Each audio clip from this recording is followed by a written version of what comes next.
Assalamualaikum warahmatullahi wabarakatuh. Selamat pagi semuanya, selamat malam, selamat siang, dan selamat semuanya itu. Oke, kali ini saya akan memberikan sebuah pendapat atau argumentasi ya terkait dengan tes P3K yang kemarin sudah dilaksanakan itu ya. Jadi pendapat saya itu ada banyak sebenarnya. Jadi sebelum memberikan pendapat saya mengucapkan atau memohon maaf terlebih dahulu kepada semuanya. Mungkin nanti di saat pertengahan atau mungkin akhir dalam pendapat saya itu ada beberapa kata yang kurang berkenan di hati kalian itu. Jadi saya mohon maaf terlebih dahulu ya. Seandainya saya itu banyak sekali kata atau mungkin ucapan yang salah, mohon diberikan saran dan mohon jangan dihina saya atau mungkin saya dicaci ya, jangan ya, karena saya hanya memberikan pendapat dan argumentasi. Oke, yang pertama adalah terkait dengan tes P3K, di mana itu tahap 1 itu banyak sekali problem sebenarnya. Kenapa banyak problem? Pasti kan ada masalah itu ya. Nah, masalahnya itu yang saya alami sendiri adalah terkait dengan soal sebenarnya ya, soal. Karena saya jujur membaca modul dari Kemendikbud itu ada 6 modul itu yang mapel ya. Kemudian yang pedagogik itu ada 6 modul juga. Insya Allah semuanya sudah saya baca dan bagian-bagian intinya sudah saya ketahui ya, insya Allah ya, insya Allah. Nah, setelah saya membaca modul, ternyata pada saat tes itu materi yang ada di modul itu hampir sangat sedikit sekali muncul di tes.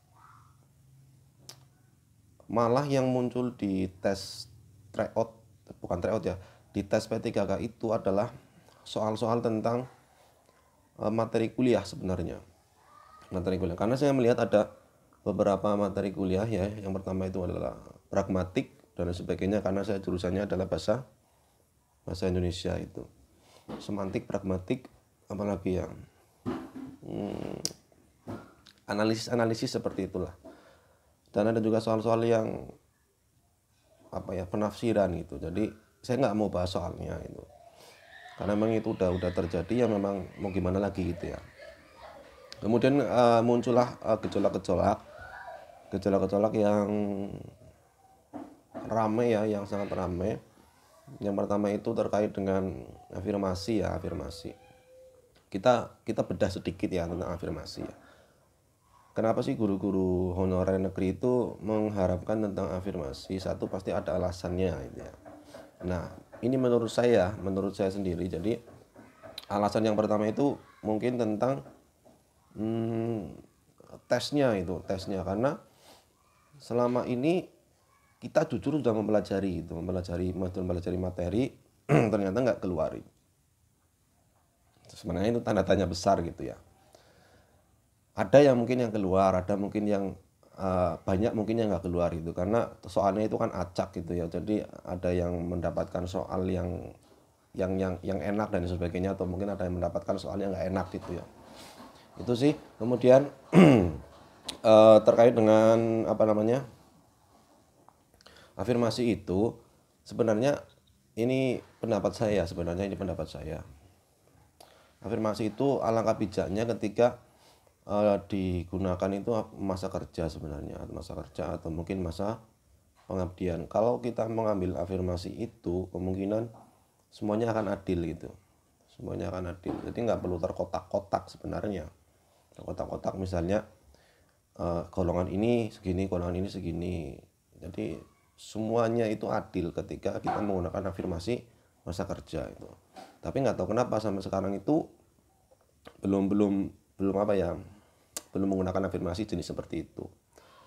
Kemudian untuk yang 50 tahun ke atas itu lebih baik menurut saya nggak usah lah dites itu. Oke lah dites, mungkin itu hanya untuk formalitas dan sebagainya. Kenapa?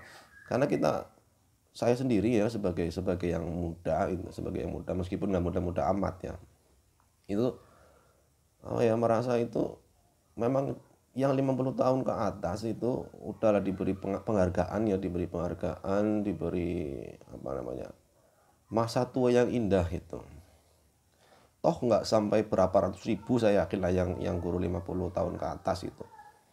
Dan bijaknya sekali ketika negara itu memberikan penghargaan itu. Apa ya, saya rasa itu nggak ada masalah gitu, karena apa ya, mereka sudah benar-benar mengabdi gitu. Menurut saya seperti itu, yang 50 tahun ke atas. Kemudian yang afirmasi yang di bawah 50 tahun itu menurut saya enaknya sih dibuat afirmasi masa kerja, itu menurut saya ya. Kemudian yang kedua ini adalah terkait dengan tes tahap 2 dan tes tahap 3. Kenapa sih guru honorer negeri itu sangat ngotot sekali untuk menuntut afirmasi dan lain sebagainya ya? Karena kita pakai logika aja gitu, pakai logika ya. Formasi dibuka di sekolah negeri karena secara hubungan itu kan sekolah negeri milik pemerintah, otomatis dibuka di sekolah negeri. Nah, sekolah negeri itu diisi oleh guru honorer negeri yang sudah bekerja katakanlah bertahun-tahun lah ya, bertahun-tahun. Kemudian di tes tahap 2 tiba-tiba saya mohon maaf bila ada kesalahan atau mungkin ucapan yang salah ya. Tiba-tiba dibuka untuk umum, yaitu guru swasta, kemudian Serdik dan PPG dan sebagainya. Ya, guru swasta, Serdik, PPG, lulusan PPG fresh graduate gitu ya. Itu dibuka untuk umum untuk mengisi slot di formasi di guru honorer di negeri gitu. Nah, guru honorer negeri kenapa bisa apa ya? Bisa psikologinya itu bisa sangat kompleks sebenarnya, Pak. Psikologinya sangat kompleks. Kenapa? Karena dia itu memikirkan pekerjaannya. Seandainya nggak lolos, otomatis kan kita mau ngapa itu loh. Otomatis kan banyak sekali guru honorer negeri yang sangat panik seperti itu. Bagaimana nggak panik gitu? Pekerjaan kita itu, kita akan kehilangan pekerjaan kita gitu loh. Itu kenapa nggak panik? Kan pasti panik gitu. Semua orang yang pekerjaannya akan diambil oleh orang lain pasti akan panik gitu.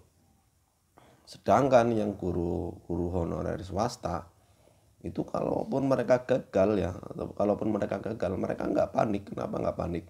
Karena mereka masih bisa balik lagi ke sekolah asalnya itu. Sedangkan yang negeri mau gimana coba? Mau balik lagi, otomatis nggak ada tempat, nggak balik ya mau nggak mau ya kita panik gitu, kita panik. Saya rasa itu kepanikannya seperti itu ya, kepanikannya seperti itu. Kemudian juga banyak juga yang protes mungkin formasi 2 itu sisa, formasi 3 itu sisa itu. Saya rasa kalau dibilang sisa juga nggak terlalu sisa-sisa amat ya, karena persentase kelulusan yang 100.000 itu kan murni dan afirmasi, itu pun 100.000 itu, karena total kuotanya itu kan kalau nggak salah 500.000 dan yang lulus itu 100.000. Nggak tahu sekarang itu digodok seperti apa kebijakannya, tetapi kalau katakanlah yang lolos ditambah 50.000 jadi 150.000, toh itu bukan sisa, katakanlah itu bukan sisa, karena lebih besar lagi setengahnya gitu ya, bahkan lebih dari 50% masih ada kuotanya. Sisa itu kan cuma sedikit lah, berarti perlu pembuatan konotasi yang baru gitu.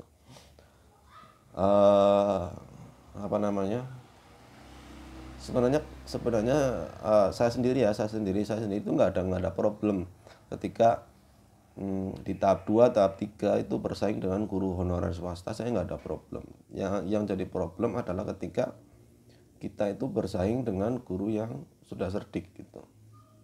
Yang guru serdik ya, itu saya lebih baik mengucapkan wassalam gitu, karena sama aja kita melawan sebuah tembok yang temboknya sangat keras, itu nggak bisa dihajar gitu pakai tangan biasa, itu susah itu ya. Jadi saya nggak bisa memberikan sebuah solusi karena saya bukan apa-apa ya. Saya di sini hanya memberikan sebuah pendapat, argumentasi saya. Meskipun dibilang suruh memberikan solusi, buat apa dan siapa saya memberikan solusi? Konyol jika seperti itu. Maka dari itu saya hanya memberikan pendapat saya terkait dengan tes SP3K ini. Seperti itu ya. Apalagi ya yang ingin saya tambahkan ya, nggak ada sih, nggak ada yang saya tambahkan. Tetapi yang jelas ketika tes tahap 2 dan tahap 3 ini sampai dilaksanakan dan guru honorer yang negeri lebih banyak yang tersingkir, maka itu bukan, menurut saya ya, itu bukan pemecahan masalah, tetapi malah apa namanya ya, malah saya katakanlah menyiksa gitu, malah katakanlah menyiksa itu. Kita udah kerja, kita udah mengabdi, tiba-tiba kita disuruh out gitu. Itu kasarnya seperti itu, tapi kan nggak mungkin ngomong seperti itu, apalagi kalau berhubungan dengan pekerjaan, pasti menggunakan bahasa yang lebih halus dan enak gitu. Kemudian itu terkait dengan bagaimana kalau yang sampai nggak lulus sampai dengan tahap 3 itu kalau nggak salah ya, mohon maaf kalau salah saya, kalau nggak salah itu Prof Nunuk itu memberikan apa namanya, memberikan statement terkait dengan tahap 3 yang sampai nggak lolos itu diserahkan kepada Pemda itu. Nggak kebayang itu kalau seperti itu, psikologi guru itu gimana gitu ya, udah nggak lolos diserahkan ke Pemda, apa ya, lebih baik out aja lah dari sekolah. Kalau sampai kalau modelnya seperti itu, lebih baik out aja dari sekolah, udah pilih kerja atau buat pekerjaan sendiri aja, nggak usah lah mengharapkan pemerintah lagi kalau seperti itu.